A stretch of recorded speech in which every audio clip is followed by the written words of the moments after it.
Joined by Hofstra head coach Seth Tierney. Coach, just your overall thoughts on today's game.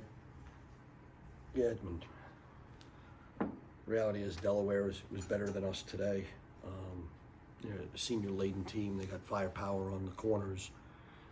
We did a nice job at the face-off X, and at times during the game, whatever was the first quarter, a couple minutes left to go in the first half, where it was 3-3, 4-3. Some good things, but they did get out. Owen Grant, 81, he's a force out there. We knew it. We lost John Madsen early in the game, and couple that with a couple other guys that didn't play for us today. We had to go a little deeper on the bench or a little thinner, and it wasn't a great recipe for a team like Delaware at this point in the season. So we know what we're up against after being now 0-2 in the CAA, and we got to take them one game at a time, but we got to be successful in every game going forward here. So maybe having our back against the wall will be another additive that we need.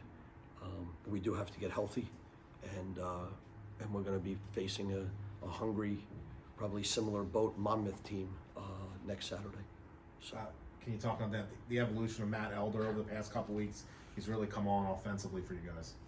Yeah, I mean, Matt is he's wonderful. He's a wonderful human being.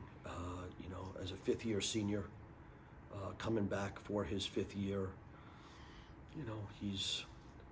he plays with a certain level of energy that we wish all of our guys play with. He's playing with. He knows that his career is coming to an end, and he's what we call pushing in the pile. He's all in. He's reaping the benefits. But today they put a pole on him, right? They two-poled a little bit, and it worked for a little bit. But Matt Elder, I think he had the first 3 goals maybe, and he dodged against a pole, 44, whoever it may be.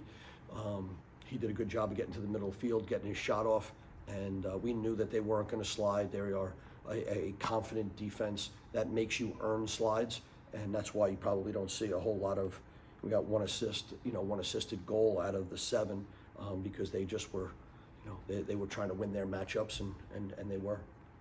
Chase Patterson, you kind of touched on it before, but he's been great all year for you at the X. What do you kind of see from him?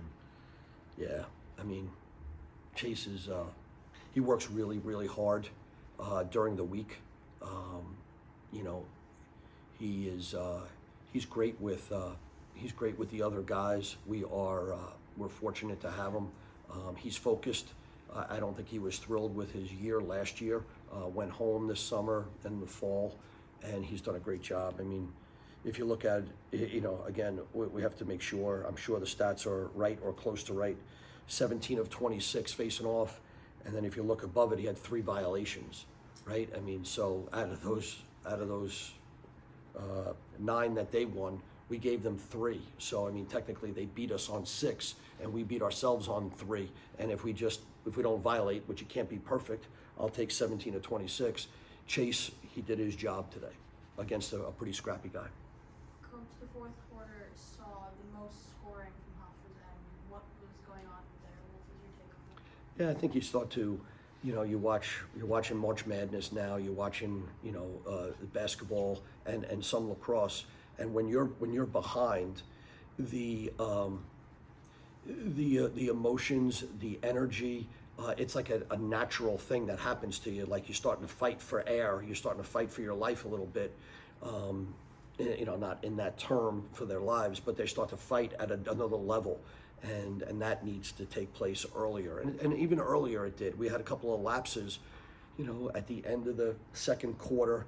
You go in 5-3 or 4-3, okay. And even there was a point in time where I think it was 9-5 or 9-4, and we were getting ready to sub, and Corey Kale picks one off, and he runs it down, and we have a D Mitty who's ready to come on the field, now has to play a fast break instead of one of our offensive guys, and their guy makes a great save, but that could make it 9-6, and now all of a sudden, who knows, when you have a guy facing off this way, it's those times of those plays. The score, I'm certainly upset about the score, but there was 3 or 4 plays and maybe 3 or 4 players that we could change this if we ever get a chance to see them again. And again, we know our back's against the wall, and we're gonna switch up a few things. We're gonna try to get some guys healthy. We'll see how it goes, and then we'll have a great game plan for Monmouth on the road. Yeah, you mentioned the injuries kind of decimated over the last month. Oof. What do you foresee? Do you see any coming back soon? I don't know yet. You know, again, the Madsen one today, I haven't spoken to our trainer yet. You know, and there's a couple other guys that, you know, Griffin Turner hasn't been back in a couple of weeks. You know, Justin Sykes has been banged up. Sam Lutfi hasn't played a whole lot. You know, he played a couple minutes in Michigan, and really that's it. You know, Will Delaney's not around, so we're missing 4 or 5 starters or guys that would play big time minutes. But you know, let this please be clear: everybody has injuries, not just Hofstra University, right? And we need our other guys we need to get them better and put them in situations that they need to be successful. And if that means we need to change what we're doing, sometimes you don't change what you do, but your personnel changes. You can't make the same meal with different ingredients sometimes. So we'll go back and we'll study this film and we'll get the new ingredients in. And incredibly, you've been home for a long stretch. Finally on the road again next week. Will that be good to kind of get a road trip under your belt with the guys? Yeah, you know, you bring up a good point. Again, you know, we love playing at home. I know we haven't, you know, been successful a ton. You know, I think we have 1 home win here. You know, but we love playing in front of our fans and all you guys. But it would be good to get on the road and play in a different atmosphere and do that. And again, a new conference opponent. We haven't played Monmouth. I think we scrimmaged Monmouth several years ago. So we have to get to know them a little bit. So tomorrow will be a big day of film. Yes. Coach, what did you think of Matt Gates' performance? Better. I did.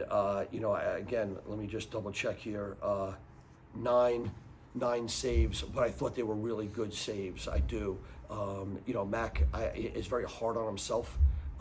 He felt like, you know, at times in the last couple of games, he's been letting the team down. What I'm proud of him is he did not just run and hide. He's asked for people to go out and shoot on him. He's asked for it to be harder. And today, I felt like he made a couple of saves early. You know, listen, you know, they hit some pipes, we hit some pipes, but he made a couple of saves to keep us in there for a little bit. And again, and then a couple of them, he was under siege. You know, number 2 and number 19 for them, pretty good shooters. 81, you know, he could be a Canadian national team player. Him coming down with a long pole, that's a tough save for any goalie, not just ours. And then last question: Delaware's man up is one of the best in the nation. You guys kept them 0 for 3 today. What'd you see from your man down? Yeah, those guys, they did a good job of you know, man down is a game planning type scenario. You know, you watch the film, you see what they've been running over the last couple of days or a couple of weeks, a couple of games. We know that the ball likes to end up in 19 and 2 stick, and they know they got eyes out of number 1 to get it to them.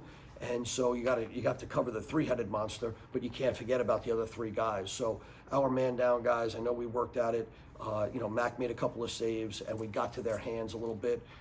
So certainly, you know, that was a shining spot, the facing off, and now we just need to put some things together, get healthy, put some things together, and hopefully we can put out a better version of Hofstra lacrosse. Thank you, Coach. You got it.